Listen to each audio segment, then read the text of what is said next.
Deus é maravilhoso. Sim ou não? Sim. Glória a Deus.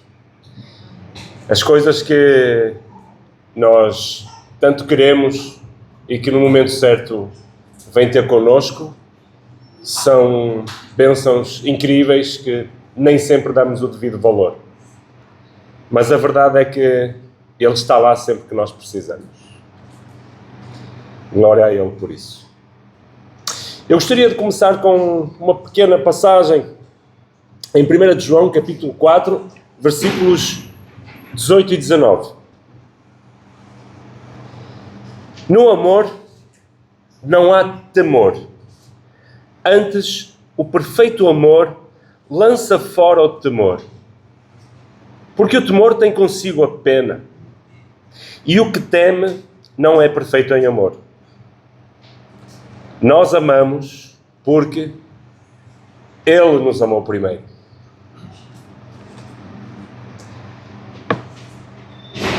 Eu tenho a certeza que muitos dos irmãos que estão aqui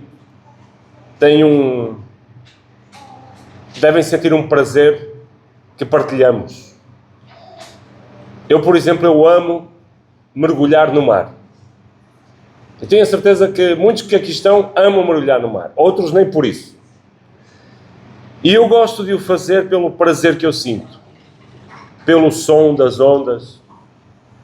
Não sei se já experimentaram deitar na água, com os ouvidos dentro d'água e ouvir aquele barulhinho da água.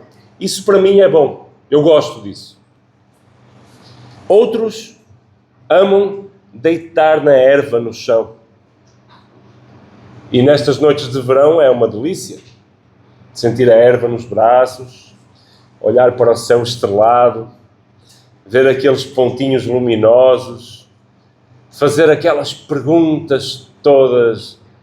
Onde será que está aquele planeta? Ou o que será aquela luz que atravessa o céu? E pensar nas maravilhas que Deus criou.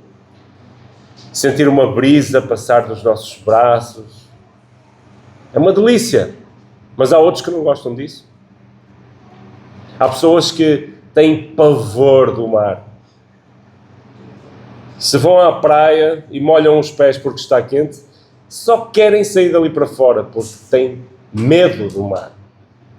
E outras são incapazes de ficar à noite a olhar para o escuro porque têm medo do escuro. Têm medo daquela imensidão. É demasiado grande e eu tenho medo disto porque eu posso cair para o vazio. O que eu quero dizer com isto é que há coisas que perseguimos porque amamos, nós amamos, mas outros têm medo dessas mesmas coisas que nós amamos. Como é possível que algo que nos dá tanto prazer possa provocar medo na outra pessoa? E nos que aqui estamos, eu tenho a certeza que apenas estes dois exemplos que eu dei, uns amam e os outros nem tanto. E se não amam, até podem ter medo. Um empregado numa qualquer fábrica obedece porque tem medo de perder o emprego. Um aluno estuda porque tem medo de ter uma má nota. Um filho pode obedecer porque tem medo de sofrer um castigo. Mas há um outro tipo de relação em que um marido faz uma surpresa à esposa, não porque tem medo dela, mas porque a ama. Ou em que um amigo atravessa a cidade de uma ponta à outra, com este calor, a pé, porque ama o seu amigo e vai ajudá-lo. Há pais que passam noites sem dormir, certo, Pedro? Porque amam o seu filho, não porque têm medo daquele bebê. Mas há quem tenha medo de bebés. Ninguém obrigou estas pessoas a terem esta relação. Elas têm esta relação porque amam, não porque têm medo. O amor torna natural tudo aquilo que o medo é incapaz de produzir. O amor consegue conquistar corações. É uma diferença que muda tudo. Deus nunca desejou apenas de nós, apenas que fôssemos obedientes. Desde o início, Deus procura relacionamentos. Quando Adão cai, Deus não começa por castigar Adão. Qual é a primeira coisa que Deus faz quando Adão comete o erro? A primeira coisa é uma pergunta. Está em Gênesis, capítulo 3, versículo 9. Deus pergunta: onde estás? Ele não avança com: estás castigado. Ele pergunta: onde estás? E acham que esta é uma pergunta do tipo GPS? Que ele não sabia mesmo onde estava Adão? Claro que Deus sabia onde estava Adão. Esta pergunta não era para a localização de Adão. Era para o coração de Adão. Desde o princípio que Deus procura pessoas. Ele não procura máquinas religiosas. Não procura robôs obedientes. Ele procura pessoas. E Jesus reforça esta mesma ideia. João 15:15. Já não vos chamo servos. Chamo-vos amigos. E há uma grande diferença em ser servo e ser amigo. O medo cria servos. O amor cria amigos. Imaginem, no século XV, os marinheiros portugueses que chegam a um lugar, um dos lugares mais temidos do mundo, cheio de tempestades imprevisíveis, ondas impressionantes, naufrágios constantes, todos os navios se perdiam ali. E Bartolomeu Dias, por causa daquilo tudo, chama-lhe o Cabo das Tormentas. Imaginem o que é dizer: hoje vais para o Cabo das Tormentas. Eu ficaria com medo. Aquilo era um nome que descrevia o que os olhos das pessoas viam. Tormentas. Mas quando esta notícia chegou a Portugal, o rei Dom João II decidiu mudar-lhe o nome. E passou a chamar-se Cabo da Boa Esperança. Uma diferença. Cabo das Tormentas para Cabo da Boa Esperança, nem parece que é o mesmo lugar. Reparem no que aconteceu. As tormentas desapareceram.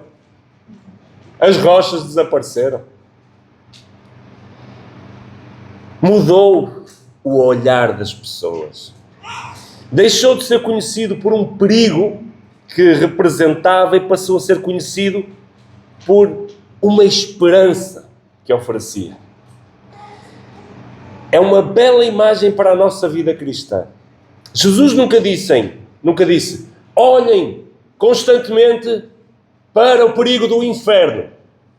Jesus não estava sempre a dizer isto. Ele estava sempre a dizer: eu sou a luz do mundo. O Cabo das Tormentas. O Cabo da Boa Esperança. Olhem para o inferno. Não. Olhem para mim, porque eu sou a luz do mundo, diz Jesus.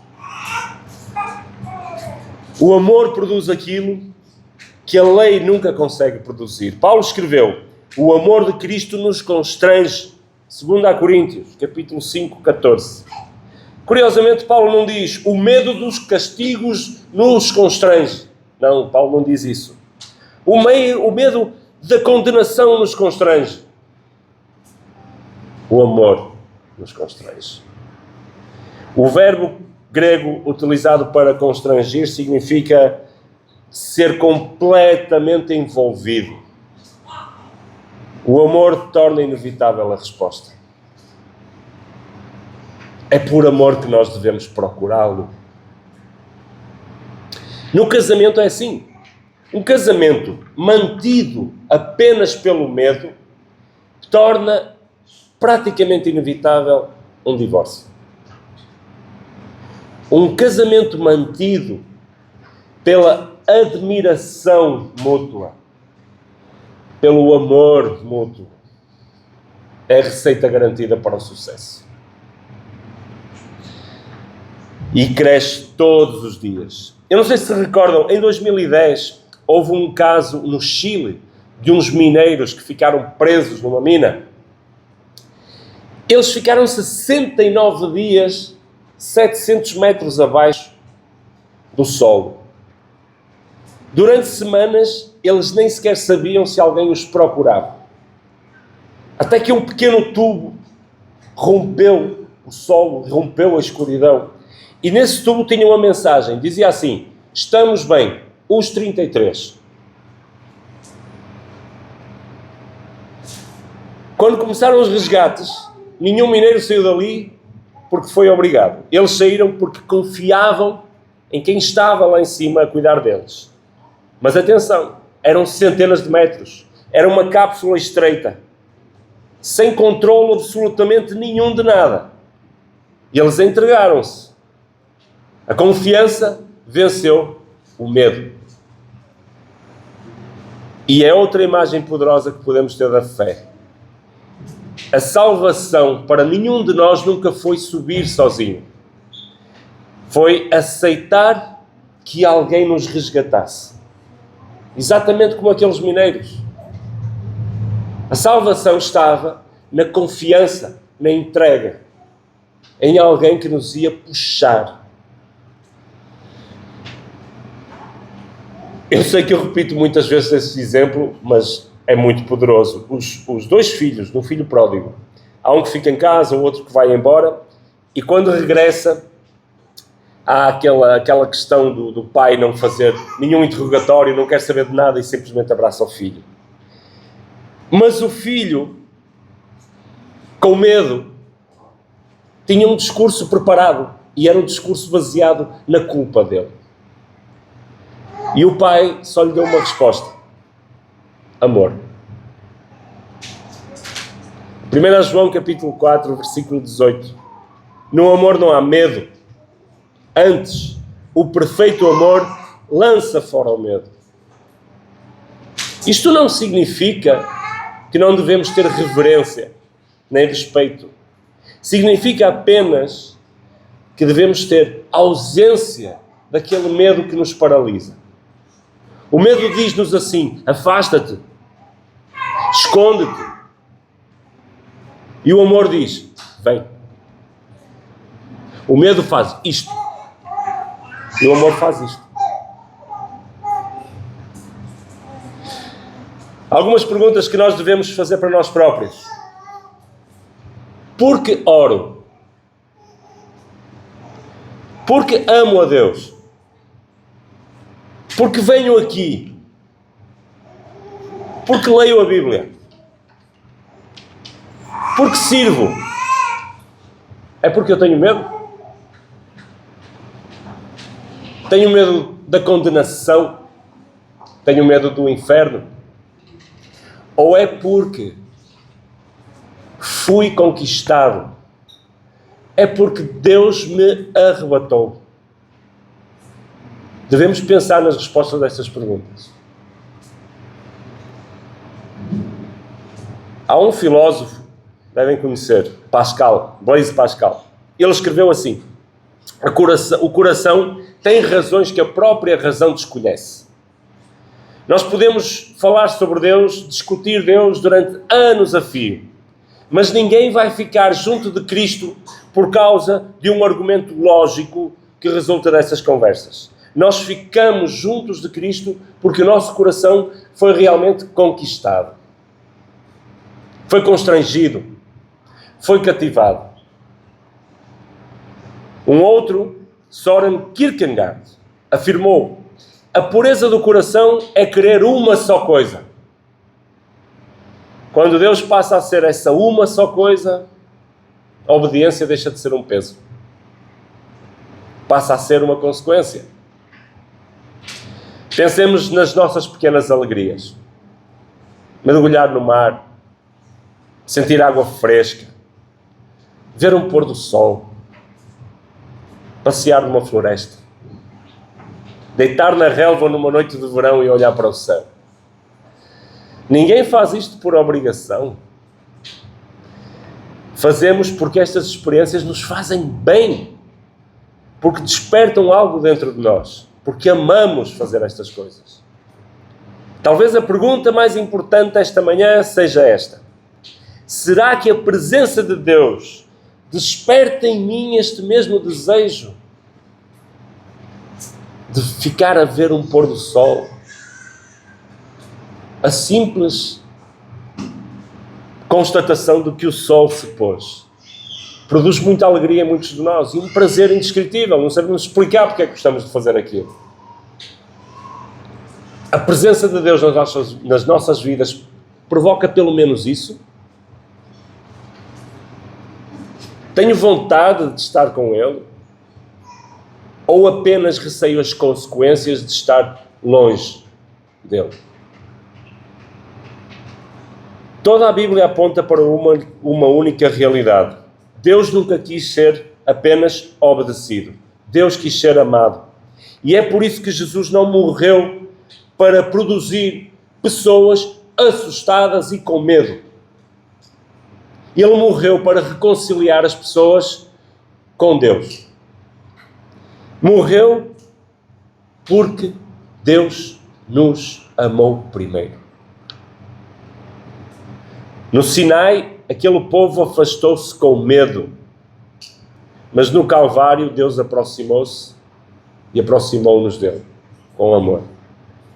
O medo pode fazer alguém ajoelhar-se, mas apenas o amor pode fazer essa pessoa ficar de joelhos.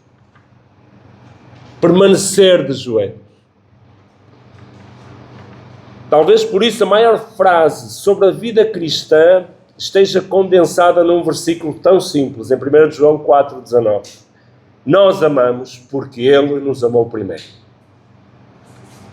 Que a nossa relação com Deus nunca seja a relação de alguém que foge de um castigo, mas a de alguém que corre para os braços do Pai. Porque descobriu que ali, nos braços amorosos de Jesus, encontramos o amor maior que alguma vez iremos conhecer. Amém.